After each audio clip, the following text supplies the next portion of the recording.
Hey y'all, it's Jess. Welcome back to Roots and Refuge Farm. We are standing outside my garden and we're about to go in. Today I am here to talk to you about why we chose raised garden beds.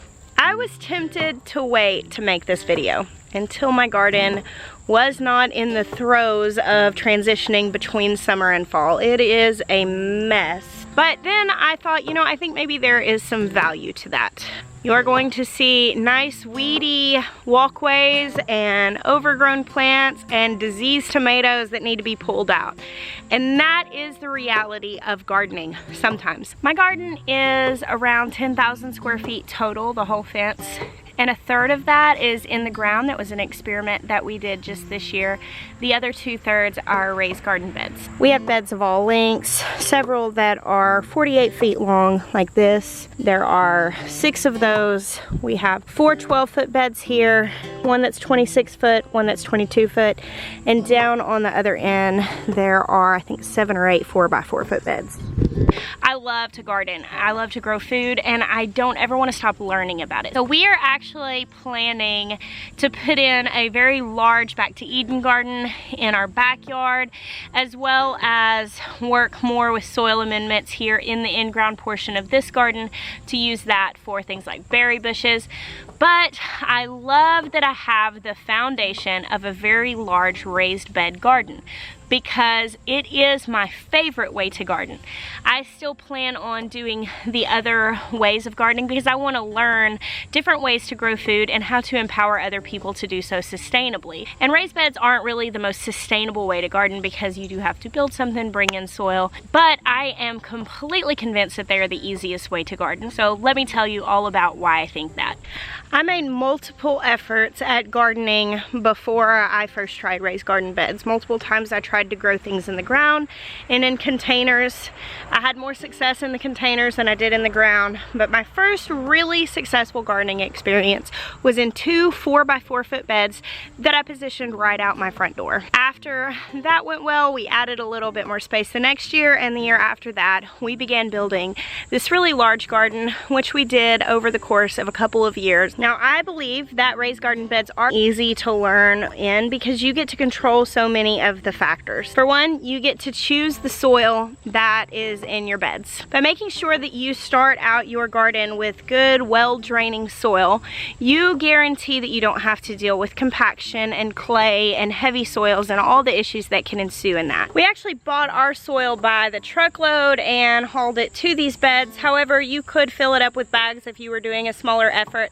Either way, you can guarantee that you're getting rich soil that isn't full of rocks or clay or other issues. Ours is just topsoil that we did 1 part topsoil and 2 parts a rich compost mix that is produced here locally called super soil, and every year we just add back in some compost, amending it and putting some nutrients back into it, and it's perfect. It grows very healthy, big, productive plants. Not only can you guarantee that you have good soil from the beginning with raised garden beds, you can guarantee that you keep your soil. Because your soil isn't a structure, you don't have to deal with stuff like runoff and erosion like you would have to deal with in a regular in-ground garden. We haven't had to deal with any of our soil levels going down since we started our beds. Now, we do add a couple inches of compost every year. Now, tilling is a very common gardening practice. However, there is a lot of research that shows that tilling is not the healthiest practice for your soil because there are so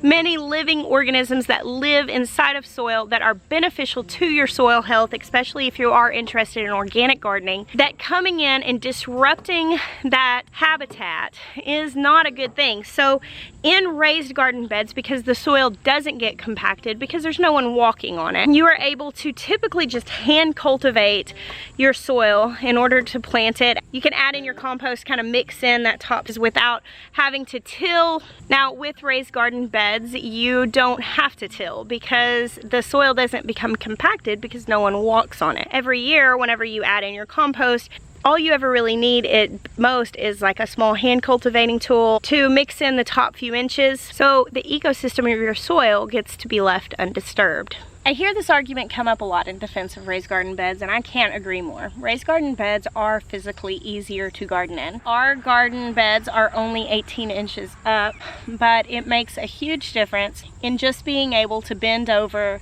to work in them or pull up a chair and be right at the same height as them. If you're going to be gardening on any more than a small scale, it is physically taxing. And if you have any issues at all, as far as like back issues or knee issues, it can be a major deterrent. So raised garden beds are a great way to overcome those issues and still get to enjoy growing your own food. Our original reasoning for going with raised garden beds was the fact that the soil here where we live is incredibly thick with clay and shale. When we first moved to our house, I was a very inexperienced gardener, and I did try to grow some things in the ground. I was largely unsuccessful, and I didn't know just a whole lot about soil amendments, so raised garden beds became my go-to solution for having really poor soil. Now, knowing what I know now, I feel confident in trying to amend the soil. It is more work, and it is not as immediately rewarding. We will probably be working on this soil in our in-ground garden for a couple years. I expect for our Back to Eden garden to take a period of establishing, whereas our garden beds were built and filled and planted and successful in one season. I am thankful that we have this big, healthy, positive gardening experience. It has encouraged me to move forward in trying other things, because I know that whatever I plant here is going to do well. So I can count this as one benefit of raised gardening. You can get success quicker. Now, you don't have to plant in raised garden beds to have success by any means. However, for the inexperienced gardener, especially if you live in an area that has difficult soil, this is the fastest way to experience a really fruitful garden. One big benefit to raised bed gardening is that it can be temporary. If you're in a rental situation where your landlord isn't super down with the idea of you ripping up the lawn, they might be okay with you putting in a couple of easily moved beds, as long as you take them down and spread the soil back out whenever you leave. Raised garden beds help with pests. They don't do much to keep the bugs out. However, I've never had to deal with rabbits eating my produce because they can't reach it. One thing that I can confidently say with raised garden beds, because I do so love the potager gardening technique. As always, I'll stick that word right here so you'll know what I'm saying. This French gardening term that is referencing a garden that is paired ornamentals with edibles, that it uses line and design to create a functional yet beautiful space. I love raised garden beds simply for the aesthetics. Now, ours are built of reclaimed materials. I'll get to that in just a little while, but the lines that they create, the borders that they create, the structure that they bring to this space, I love the aesthetics of raised garden beds. I think they give you so much by way of design and really just give you a leg up in creating a beautiful space. Even with my rows needing to be managed a little bit right now, especially back in the back, there's some pretty serious weedage going on between them.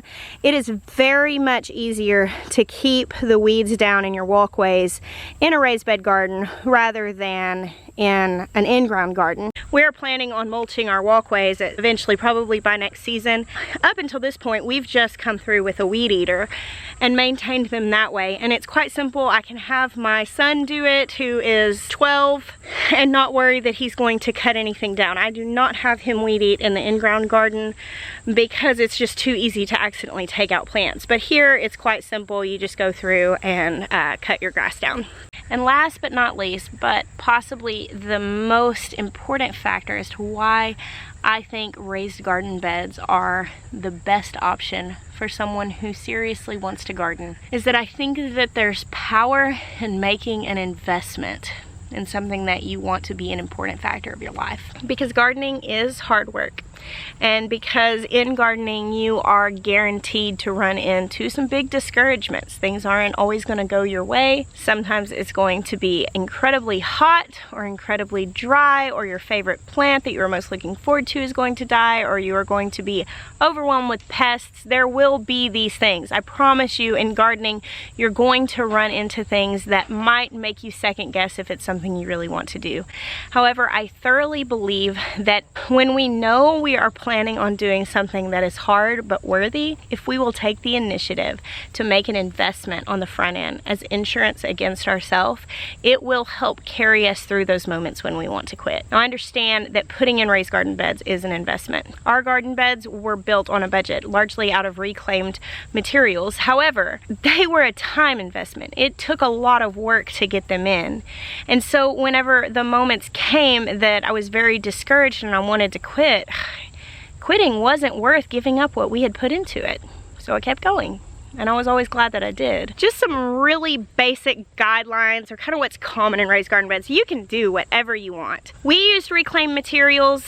Ours are trimmed with cedar trimmings, which are the first cut. You can get them at local mills. They're very cheap material. We bought trailers of these things for $75 for big bundles of this wood. It was significantly cheaper than buying new lumber. A cedar is pretty much agreed the best lumber that you can use for raised garden beds because it is so naturally rot resistant. You don't really want to use treated wood because of leaching all those chemicals, and if you use untreated wood, you're pretty much guaranteeing that the life of your beds are going to be just a few years long. So cedar is a good place to go. We use tin in between. Now, there was some question, and I have been asked many times, are you concerned about the leaching of that? And we really weighed it out. We did some research and we decided that we were okay with using that tin. We felt like that was a safer option, and it was what we could afford. This was all reused material, and it was what we had, so it was free. I have known some people that have done their entire beds with these cedar trimmings very successfully.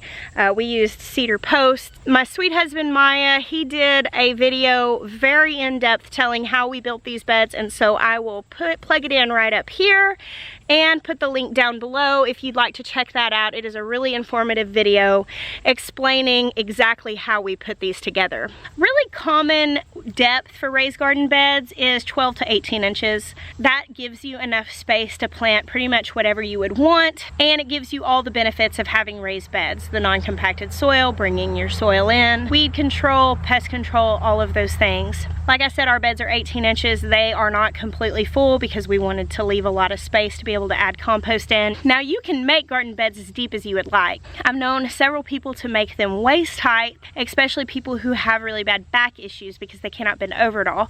That's completely doable. However, understand that if you make very deep beds, you have to fill them with something. Now, I have heard of people using gravel up to a certain point for drainage, putting in lots of compost, logs, different things throughout the bottom to fill in that space, but you would just have to do some research on what you're going to do. It takes a lot of soil to fill up a deep garden bed. So that's just something to consider. As far as the width of the bed, most people suggest, and I completely agree, that you don't want your bed wider than 4 feet. 4 feet is really comfortable to reach from either side so that you can keep your bed weeded and planted, that you can access your plants fully. The only thing I've ever had an issue with in reaching as far as growing in garden beds is when the cherry tomato plants get really high. Sometimes I have to get something to stand on to get to the top of them, as well as my okra plants. When they get really tall, which they get really tall, I have to get some way to stand up there so I can reach the top of the beds. I'm 5'6", so that wouldn't be a problem for a taller person, and that might still even be an issue if you were growing in the ground. You remember mine are only 12 inches up, so I might still have to do that if this was an in-ground garden. The cons, of course, to raised garden beds is that it is more labor intensive on the front end and the cost is higher. We did ours on a budget. We spread it out over a couple of years, which made it much more manageable for us. But again, like I said, I believe there's value in investment. So if you're on the fence about whether you want to invest in raised garden beds or not, I hope that my input might help you make a decision that is best for you. Thank you so much for watching. I bless you. Until next time.